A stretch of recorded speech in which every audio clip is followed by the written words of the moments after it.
May, mabuti may documentary sila, oh.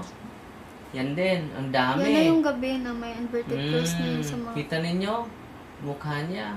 Yan, inverted cross yan, no? Kita ninyo? Grabe, oh. Kita ninyo? Nakita natin. Yan lahat. Kapag mapunasan ng Holy and Exorcise Oil, mawala. Mawala lahat.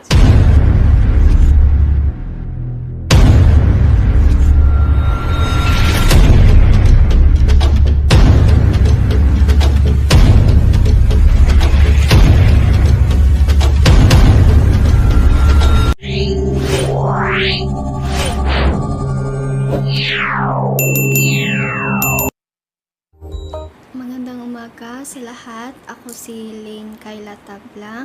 And gusto ko lang magpasalamat kay Father Darwin sa pag-invite sa amin dito.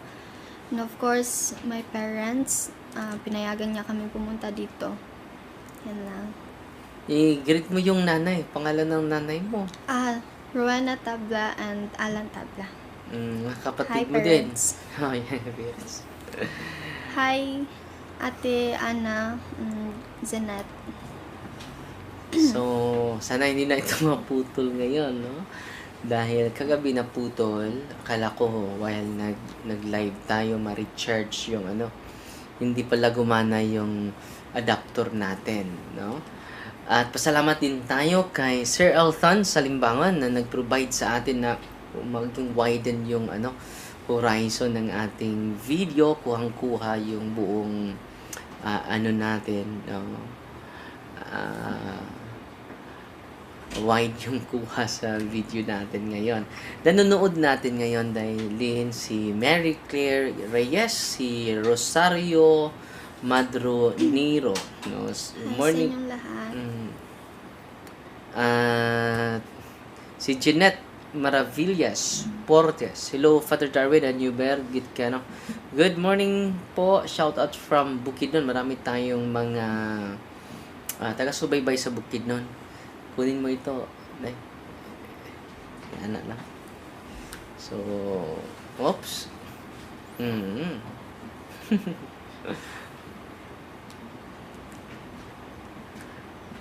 Okay. So, ngayon, hindi na nakita si Mama Mary. Okay, si Mama Mary hindi na nakita, oh. Lumapit, oh. Bigla lang gagalaw yung camera natin, mga kapatid. Kahit hindi ginalaw, no? So, kung saan siya maka-focus kapag nandun sa mukha ni Lynn ay gagalaw siya. Okay? So, dahil yan ni Sir Elton sa Limbangan, salamat Sir Elton at Ate Cathy. Kita-kita tayo dyan sa Maynila dahil meron tayong conference sa mga exorcist sa buong Pilipinas po. At si Philly D. Vera Novillo, good morning Father Darwin, watching from Tacloban City, God bless you po. Charity Nipo Mochino, good morning Father, ug sa tanan, God bless you all. Si Rose Kai Bartida Magbanua from Bukidnon. So maraming nanonood natin ngayon, no? Tingnan natin sa live sa YouTube channel natin. Okay? So marami ding nanonood natin sa live sa YouTube channel You natin. all. Si Faithfulness. Hello Father, watching from USA. So nakarating ka na sa USA dahil. Kahit hindi pa tayo nakapunta doon. Si Bobby Talbo Pasayluon. Good morning Father Darwin, watching from Tacloban City. Si Ria Acorin. Good morning Father Darwin. Si Wikati. Good morning Father Darwin. Si Josefa Vergara. Good PM Father Darwin, watching from Cebu. Si Ria Akurin, watching from Lapu-Lapu City. Si Maria Ruby Aquino from Talisay City here, Witaki, watching from Jinsan, ang layo na, no? At si, ang daming nod natin ngayon. At ngayon, mga kapatid, ating pakinggan, dahil kahapon, nag-exercise tayo. Siya yung ini-exercise natin. Akala natin hindi na siya mag-react. Pero grabe yung reaction niya. Dahil mayroon siya pang makikita, mga kapatid, open yung psychic ability niya. At during exorcism kahapon, ang sabi ng demonyo, ang sama ng tingin niya sa akin. No? Dahil inaangkin na siya ng demonyo. Pero nawala ka ba kahapon during prayer? Nawala talaga ako. So, Hindi ko na grabe. alam yun Anong nangyari? Sabi nila ay sinutuntok daw niya ako. Sabi sa nakasaksi dahil focus lang ako sa prayer sa solemn exorcism. At sabi sa mga kasamahan niya na naghawak sa kanya, sinuntok mo si Father, no? Dahil nakafocus ako sa exorcism prayer, no? Hindi ko na bantayan, no? Kabantay. Hindi ko na malayan, no? Hirapan tuloy tayo sa kalisod nito, no? So ngayon, mga kapatid, pakinggan natin yung storya. Kailan nagsimula yung spiritual harassment niya? Dahil palagi siyang may sakit, pabalik-balik sa hospital, hindi makatayo.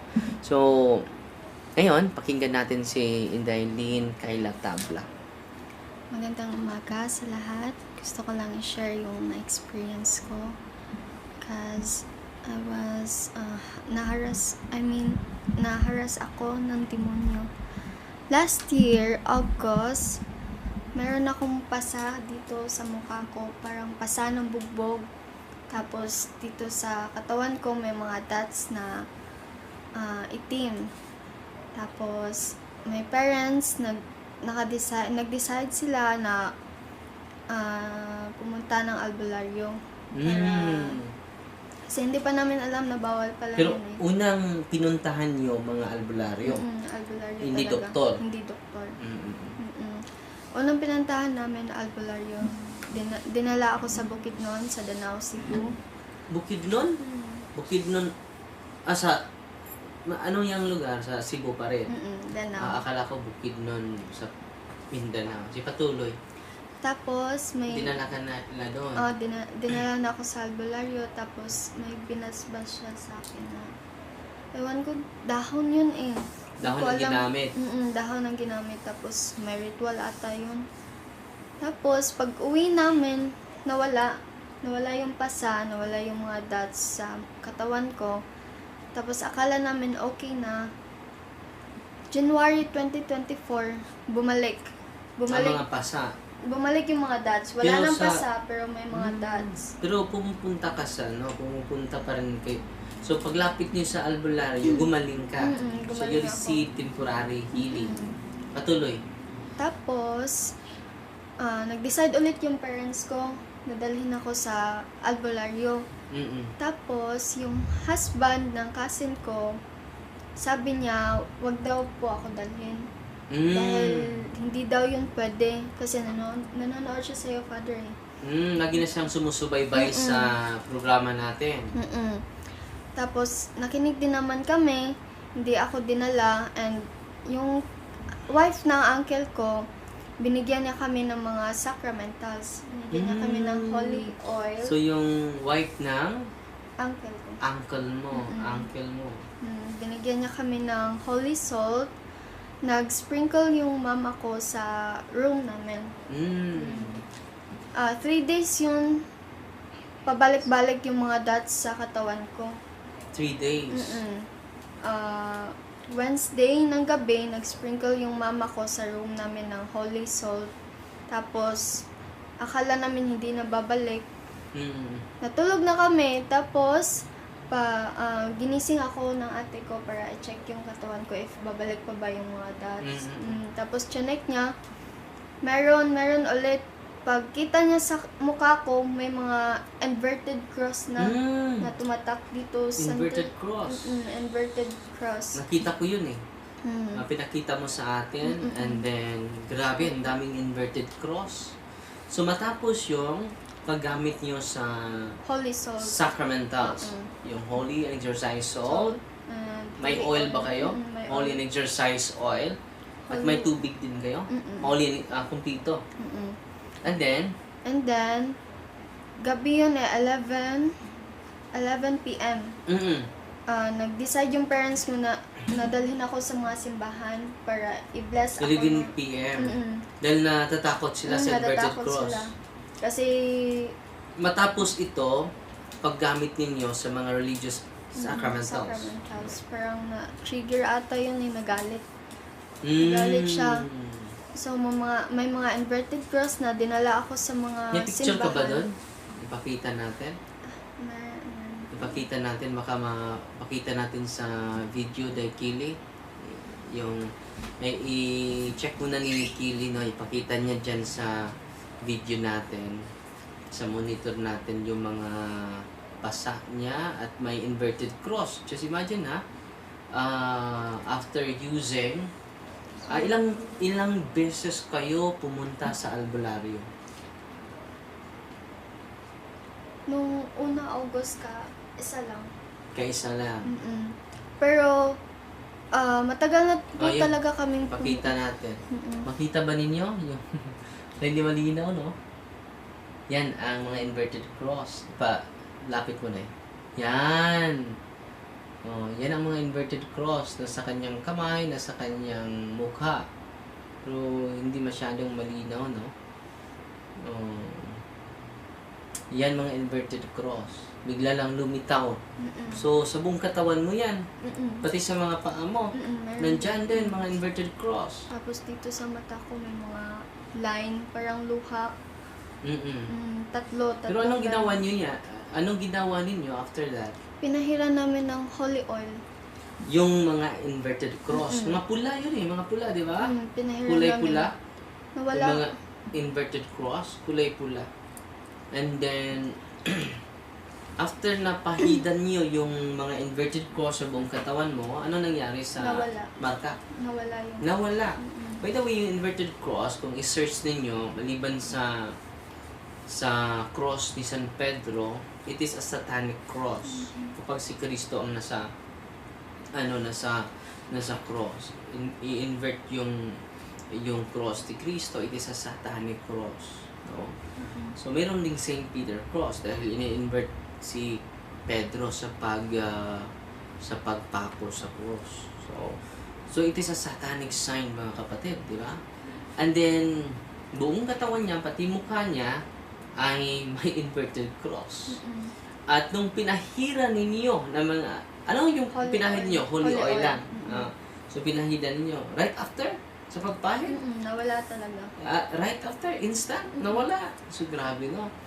So yung holy and exercise so lahat ng mga inverted cross sa katawan mo, kapag mapahiran, agad Holy oil. mawala. Parang eraser. So grabe yung mga ito po, mga kapatid, kapag mapakinggan nyo itong salaysay ni Indaylin, very inspiring sa mga pari na mag-bless talaga ng mga sacramentals dahil marami tayong matulungan katulad sa nangyari ni Daylin ng mga nakalipas na mga araw. So, patuloy. And then, ano nangyari? Tapos noon, wala kaming nakita na priest. Kasi gabi yun eh. Walang available sa... Pumunta ka sa parokya. Pumunta kami sa Santo Niño de Cebu. Wala din kasi gabi na kasi. 11 natutulog na. PM na eh. Natutulog na. So, dinala ako sa bahay ng auntie ko dun sa Danao. Di muna ako pinatuloy sa amin. Kasi pag nandun ako sa amin, Father, parang mabigat yung katawan ko. Pag nag-stay ako sa amin, mabigat yung katawan ko. So, ito yung video. May video pala sila. Pwede ipakita. Ito pala yung video niya. Yung mga... nilagyan nyo ng oil. So, yan ang video. Wala talaga, oh. Tingnan nyo. Paglagay ng holy oil, mawala. No? Kita niyo ma-erase. Yan po ang actual na video ni Lynn. Sino yung nagpahid? Mama ko. Tingnan nyo mga kapatid, mawala yung itim. Pakita natin. So, yan po mga kapatid, ang kapangyarihan ng religious sacramental. So, wala Nawala Oh, talaga. kita ninyo. Yung nanay niya, nagpahid nawala. Grabe yung mga holy and exercise. Parang pinaglaruan lang ako. Pinaglaruan siya. Kita ninyo. Parang eraser lang, no? So, kailan ito nangyari, Day? January. January. January lang. So, hindi ba masakit? Wala bang... Hindi talaga siya masakit. Bigla lang lilitaw. Pero Lilitaw siya. pagpunta mo sa... Di ba, pumupunta kayo sa doktor. And then, normal yung mga findings. Ipakita mo yan. Ito. Mabuti may documentary sila, Yan din. Ang dami. Yan na yung gabi na may inverted cross na yun sa mga... Kita ninyo? Mukha niya. Yan, inverted cross yan, Kita ninyo? Grabe, Kita ninyo? Nakita natin. Yan lahat. Kapag mapunasan ng holy and exercise oil, mawala. Mawala lahat. So, parang eraser mga kapatid, no? So, ito po ay, yan ko lang ito nakita. Hindi ko alam dala pala nila yung mga, meron silang documentary. So, grabe, no? Very inspiring. Na-inspire nga ako ngayon lang ko ito nakita. At, yan mga kapatid. Yan din, mga pasa. Yan na So, yung yan August ang 1, una. yung una. Yung una. Grabe yung mga pasa niya. Pero hindi ka naman sinuntok ng nanay mo. Hindi din kayo nagsuntukan ng ate mo. So, normal pumupunta sila sa doktor. Walang makita na sakit. Wala talaga. So, yan po mga kapatid. Ang isa pa, makapangyarihan talaga yung mga sacramentals natin. So, sa mga paring nakikinig ngayon, I hope they are inspired to bless more the sacramentals of the church. Hindi po ito anting-anting. No? As long as maturuan natin ang mga kapatid natin sa wastong paggamit nito. Yan din. Ang dami. So, pabalik-balik, no? Pabalik-balik mga kapatid. At yung eraser niya ay holy and exercise oil po. So, yan po. Very inspiring, no? Hindi ko akalain na madala nila ito. Ayan pa din. No? So, grabe. Ito din. No? Yan, ang dami. So, nabahala na yung buong pamilya. Kaya nga, dinala siya sa mga pari. Alas 11 ng gabi. Pero, alas 11 ng gabi, natutulog na yung mga pari. Gusto na araw, hindi kayo bumalik. Hindi sa kami pari. bumalik sa pari. After that, After that, pumunta ako sa bahay ng auntie ko. Doon muna ako pinatulog. Tapos, dahil iharas ka kapag nandun ka sa bahay. mabigat yung katawan ko. Tapos, nalaman ng uncle ko na nasa Badjan, Cebu. Di na lang ako mag-name drop. Tumawag siya sa mama ko. Hindi pa kasi niya alam yung mga sacramentals, Father. So, advice niya sa amin, dalhin ako sa albularyo. Pero matapos na kayo gumamit ng sacramentals. Matapos na ako So, pangalawang beses na to. Pero hindi pa kayo nakatikais all about the sacramentals. Sige, patuloy. Tapos, umiyak na yung mama ko kasi hindi na niya alam yung gagawin niya. So, nakinig na lang siya. Tapos, dinala ulit ako sa albularyo. Pangalawang beses ito. Pangalawang beses na. Doon ako gumaling. Gumaling ako. Gumaling ka sa albularyo. Tapos, pagkatapos naman sa albularyo, dinala na naman ako sa Gethsemane Church. Doon kasi may mga maghihiling father. May nag-advise sa amin na ipahiling ako. Pero albularyo pa rin yun. Parang ganun. Kasi alam niya yung mga, nahuhula niya yung mga ano sa bahay namin. May psychic ability siya. Malalaman niya. Kahit hindi pa siya nakapunta. And then? And then, ang sabi nung nag-healing sa akin, yung inverted cross daw po is parang yun yung mag-suicide sa akin. Magpatiwakal ka. Sabi niya, kukunin ka na nila. may binigay siya sa amin para daw protection sa akin. Nagbibigay siya sa iyo. Parang amulet. Ganon. Tapos, dinikit namin sa dingding sa labas ng bahay namin. Doon. Tapos, may dinala kaming priest, si Monsignor Quintanar. Si Monsignor. Kasama ko. Mm. Chief Exorcist sa Archdiocese sa Cebu. I-greet natin si Monsignor Quintanar na grabe yung kanyang zeal sa pagtulong sa mga ganito na mga harassment o mga insidente. Patuloy. Tapos, kinontak namin si Monsignor.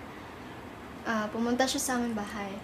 Wow! Pumunta siya sa amin na deliveran siya. Tapos, nag-confession kami. Kayo lahat, buong pamilya. Oo, nag-talk kami about sa problem. Tapos, after nun, okay na ako. Gumaling ako. Tapos, akala namin okay na po talaga. February po yun. Yun na yung nag-start na hindi na ako makalakad. Dito. Pero low potassium ka. Parang low potassium. Na-admit nga po ako eh. Parang almost 1 week ako sa hospital. Kasi akala nila low potassium lang. And then, anong diagnose ng doktor? Hindi nila alam yung findings. Parang paiba-iba yung findings. Normal. Paiba-iba yung findings. Paiba-iba yung findings sa akin. Low potassium. Ano pa yung iba? Kawawa ako nun kasi may mga pinunta ako nasa Mandawi po kasi ako nun sa Cebu. Tapos, transfer ako sa Chongwa, Main, sa Fuentes, sa Cebu. Doon may ginawa sila sa akin parang makita yung talaga yung sakit kalagayan ng mga paa mo. Tapos, normal lang. Normal. Wala findings. Yan po ay oppression. And then, sa pagpunta, dahil pumupunta si Monsignor Quintanar sa inyo, ano ba nangyari sa'yo? Nag-react ka? Hindi ako nag-react. Hindi ka nag-react? Hindi ako nag-react. And then, ano yan? Diyan yung na-admit siya. So, ito po, yung may documentation po itong mga batang ito. So, ito yung pag-confine niya sa hospital. And then, after sa exorcism ni Monsignor sa bahay at sa'yo, gumaling ka. Gumaling ako. Gumaan yung pakiramdam. So, gumaan yung pakiramdam mo, nawala yung sakit, nakalakad ka. After na nung parang weeks ata, Father, na pumunta si Monsignor sa amin. Tapos, after a weeks, yun na yun, hindi na ako makalakad. After a week, hindi ka na makalakad. Hindi na ako makalakad. And then after that, what? After that, dinala ako sa hospital. Tapos naka-decide. After sa pagpunta ni Monsignor doon. Naka-decide yung doctor na i-admit ako para monitor kung ano po talaga yung sakit ko doon. Tapos yung mga findings, normal lang. Walang nakita yung findings. Paiba-iba yung findings sa akin. Tapos, nakalabas ako dahil fighter ako eh. Ni-fight ko, yes. Tapos, nakalabas ako sa hospital. After that, pumunta kami sa Simala. And then? Tapos, may sinabi yung team ni Kuya Clyde na hindi pa yun approve sa simbahan ng Simala. Tapos yung mga binili kami ng mga sacramentals, dun bumili kami ng crucifix na cross. Tapos sinaluhan nila kasi dun lang namin nalaman hindi pa pala approve yung simala sa simbahan. And then after that, na okay na ako. Hindi na bumalik yung mga dads ko, nakakalakad na ako. Hindi na bumalik? Hindi na bumalik. Naging okay ako for 1 month ata yun. Pero hinaharas ka pa rin, di ba? Hinaharas pa rin ako kasi sumasayaw po kasi ako. Tapos pag sumasayaw ako, Father, nilalagnat ako. Akala namin normal lang kasi nga pagod ako, ganun. Kasi sa practice sa sayaw. Hindi pala.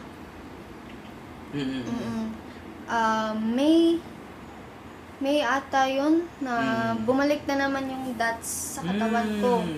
Hindi siya black, kundi red. Red na dot na, pula na yung dots sa aking katawan. So, nag-decide ako na i-chat si Padre kasi before noon na naging okay na ako, nag-meet kasi kami ni Father noon. Nag-meet tayo dun sa Pitos ba yan na... Pitos? Ano yun? Anong simbahan yan sa Pitos? Labangon? Oh, Labangon ba yan? And then, sa May, bumalik yung mga dots sa katawan ko, red. So, ginamit na namin yung holy oil para tanggalin yung mga dots sa katawan ko. Tapos, uminom ako ng holy oil kasi masakit yung pakiramdam ko, hindi ko alam. Mabigat. So, uminom ako. Mainit. Mainit yung holy oil. Mainit yung holy oil. Sumuka ako sa labas namin. Tapos may manggahan kasi kami doon, Father. Doon nakatira siya eh. Doon siya nakatira. Nagpakita siya sa akin. Nagpakita siya sa'yo. Hindi kayo nagkausap. Hindi na. Ikaw lang makakita sa kanya. Ayaw ko din kasi makipag-entertain. Lalaki siya? Lalaki siya. Black yung... Black, buong black siya. Itim? Itim siya. Tapos yung mata niya, puro pula. At saka yung bibig niya may mga dugo. Hindi ka natatakot sa kanya? Hindi naman. So, open yung psychic niya. Bakit ba ma-open yung psychic ng tao? Number 1, posible infested ang lugar. Pangalawa, hindi posible, yan ang mga abyan ng mga albularyo. So, hindi dapat lapitan ang mga albularyo dahil sasama yan sa inyong pamilya. At doon na mangyari ang operasyon. Palagi nang magkasakit, pabalik-balik. Pero hindi pa tayo natapos kay Lina dahil nag-react siya kahapon. Pero nung pumunta sila sa teaming Monsignor Quintanar, parang wala nang reaksyon. Pero nagtatago lang pala. Akala ko hindi na siya mag-react. Pero nung pumunta sila sa Badyan, meron kang nakita, di ba? Meron ako Kinopya yung mukha mo. 7 p.m. ng gabi. Uuwi na sana kami papunta sa aming bahay. Uuwi na kami. Tapos, puro po kasi dark po kasi yung paligid eh. May mga kahoy din. Nakita ko yung mga dolls. Mga dolls, parang yung sa horror movies. Nagpakita sa akin. Open po kasi yung window ng van. Inopen ko kasi may mga... So, sumakay ka sa van, punta Badyan. Nakita mo yung mga dolls na nakikita mo sa horror movies. Dahil lagi itong nanonood ng horror movies. Yun ang pinaka-favorito niya. And then, hindi pala niya alam at sa mga laging nanood ng horror movies, it is one of the doorways of the evil spirit. So ngayon, ano nakita mo? May napakita din sa akin na white lady. Tapos, pinaka-worst, Father, is yung mukha ko na talaga. Pugot yung ulo ko na... Nakita mo? Binitbit niya yung... yung ulo mo? Yung ulo ko, binitbit niya. Masaya siya na... Ito pa rin, itong nagpakita sa'yo, ito din ang nagpakita sa'yo dun sa Badyan. So, napakita mo sa puno ng mangga, ito din nagpakita dun sa Badyan. From Consolacion to Badyan. So, kita ninyo, lagi lang sumusunod sila. So, sa mga nakikinig ngayon, huwag na kayong pupunta sa albularyo. Bakit? May spirit companion sila eh. Ito mga spirit companions nila ay pupunta sa inyo. Dahil yung isang demonyo pala, according to my fellow exorcists, ang demonyo, isang demonyo pala, pwede maka-operate or makasanib ng maraming tao. Kahit isa lang demonyo. Para yung juggler, no? Maraming bula. Pero hindi lang siya nakafocus sa isang bula. So, hindi lang yung isang bula ang ginagamit niya. Through singular concept of the evil spirit, he can possess a lot of people in one time. Through his singular concept, the power of his preternatural power, tinatawag yung preternatural, hindi kinukuha yung preternatural power ng demonyo na binigay ng Diyos sa kanya. He can do beyond dahil mataas pa siya sa tao. So yan, no? So, sinusunod pala siya. At kahapon, na-witness sa mga kasamahan niya, nawala na siya sa malay, sinuntok na si Father Darwin. At mabuti na lang ay nanonood tayo ng radyo. Lagi tayong nanonood ng radyo at nakikinig ng television. Nakafocus na ako sa prayer. Pero sabi ng mga kasamahan niya ay sinuntok mo daw si Father Darwin. Pero hindi ko na malayan dahil maraming humahawak sa kanya. At nawala siya sa sarili kahapon. Ito po ay ongoing pa. With the help of Monsignor Quintana, nandun siya sa Cebu. At with the help of the team sa Archdiocese sa Cebu, hindi po ito madali.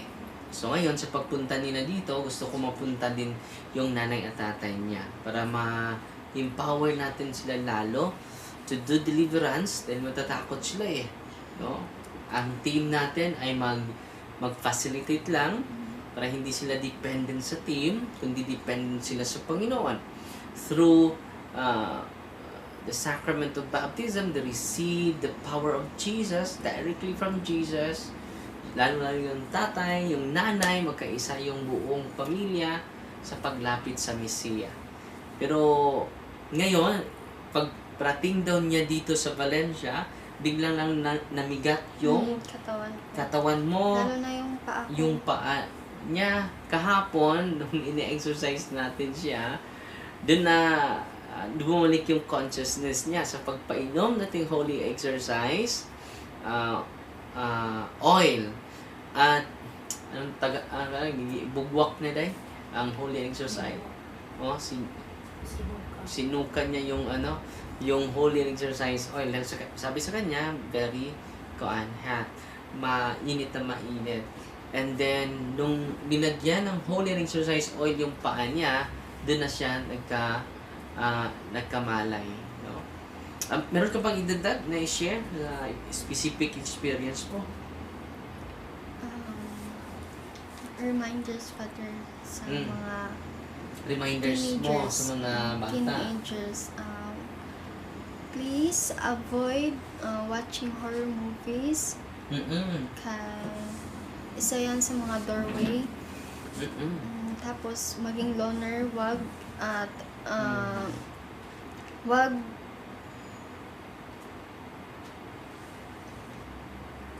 mga loner na nasa loob lang ng bahay. Wag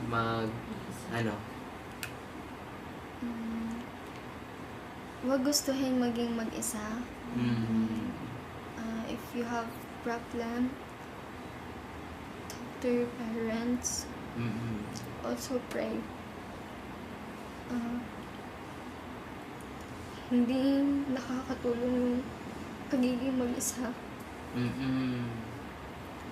Dahil hindi natin alam, may mga kasama na tayong hindi na natin nakikita.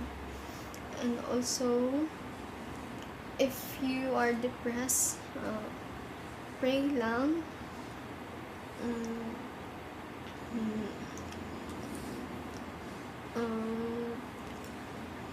Don't be shy to open up your parents about your problems. Syempre, it's your parents. Willing na sila mo listen. And also, pray the Holy Rosary. Instead na gusto mo mag-usa, instead na parang iniisip niya gusto niya na magpakamatay, wag. Just pray. pray lang. Also, open up your problems kasi hindi naman nakakatulong yung parang iniisip nyo, gusto ko na mamatay, ayaw ko na dito. Parang, kune-question nyo yung Diyos, bakit? Instead, ganyan, be thankful kasi sa mga problems nyo, may makukuha kayong lesson eh. May makukuha kayong lesson sa mga problems nyo. And I just want to remind all the teenagers na stay focused sa God. And also fight sa mga problems nyo. And pray lang. Pray lang. Okay, salamat sister Indaylin, no? Para mag-Madre na ito, no? Gusto din siya mag-Madre, no? Inspire siya sa mga sisters na laging dumadalaw sa mga parokya po. At salamat din sa mga kasamahan niya nandito. Tinamahan siya for sharing her religious experience. At hindi pa tayo tapos sa kanya dahil kailangan pa siya ng series of exorcism and deliverance hanggang lalayas ang demonyo na nakatira sa kanilang mangga, no? At kahapon ay sabi ng demonyo dito, while I am praying the prayer of the church, ako siya. In Tagalog, akin siya. So, it is an incubus. And then, grabe yung prayer ng simbahan na torture yung mga demonyo, yung demonyo sa kanyang katawan.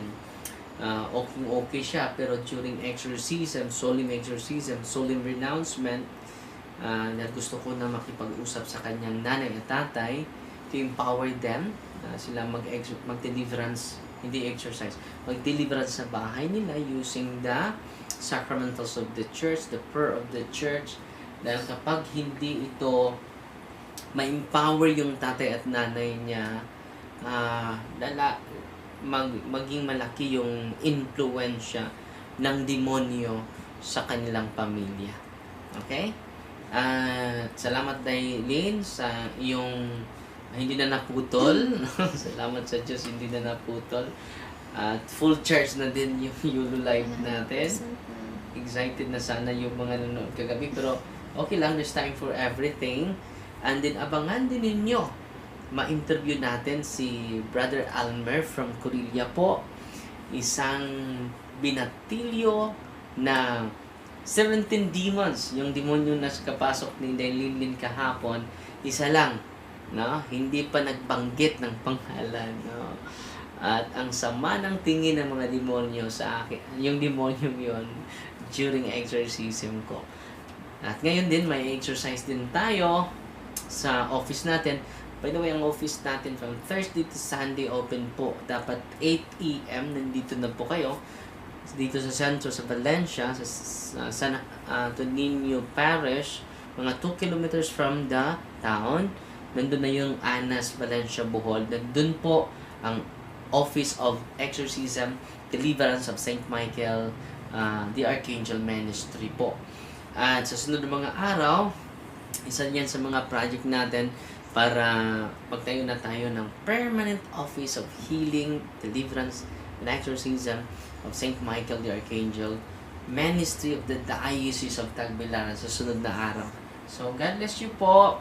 Fighty Maria, the taxi of thee with a humble heart po. God bless. To make His message known is our responsibility.